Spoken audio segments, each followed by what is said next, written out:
Risma Banjarnegara. Prodi akuntansi semester 2, kelompok 8, pengantar ekonomi mikro. Di sini kami akan menjelaskan mengenai apa itu ekonomi mikro. Nah, teman-teman, siapa di sini yang belum tahu ekonomi mikro? Kalau belum tahu, yuk simak video kita.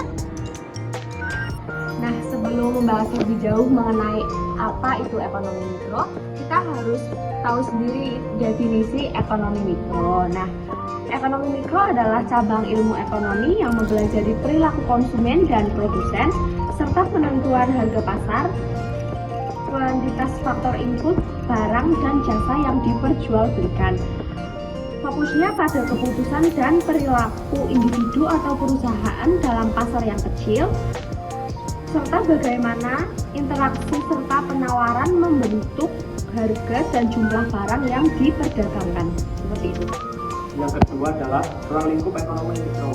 Beberapa aspek utama dalam ekonomi mikro meliputi model pasar dan industri, teori permintaan dan penawaran, analisis biaya dan penawaran, elastisitas harga, teori produksi dan harga, perilaku konsumen dan produsen, kebijakan perusahaan terkait pengelolaan sumber daya dan harga. Yang ketiga ada tujuan ekonomi mikro. Tujuan utama ekonomi mikro adalah 1. Menganalisis mekanisme pembentukan harga relatif pada produk dan jasa. Yang kedua, menjelaskan bagaimana sumber daya terbatas dialokasikan di antara berbagai alternatif penggunaan. Yang ketiga, membantu perusahaan dalam merancang strategi dan kebijakan yang inovatif dan efisien berdasarkan perilaku pasar dan konsumen. Yang keempat ada menganalisis kegagalan pasar dan situasi persaingan sempurna. Yang keempat yaitu teori ekonomi mikro. Teori-teori yang dipelajari dalam ekonomi mikro antara lain teori permintaan, yaitu adalah hubungan antara dan jumlah barang yang diterima konsumen. Yang kedua penawaran, hubungan antara harga dan jumlah barang yang ditawarkan produsen.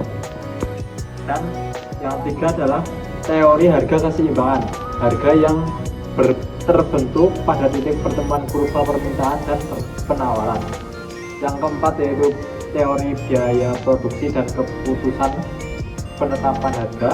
Yang kelima yaitu perilaku konsumen dan produsen dalam memilih, membeli, dan menggunakan barang atau jasa.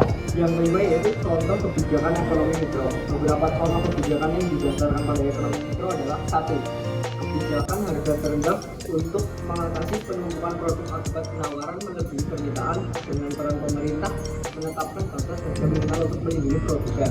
Kedua, kebijakan pengelolaan upah dan sumber daya perusahaan yang lebih strategis dan inovatif. Yang ketiga yaitu prediksi tren produk dan perilaku konsumen, penyesuaian strategi pasar.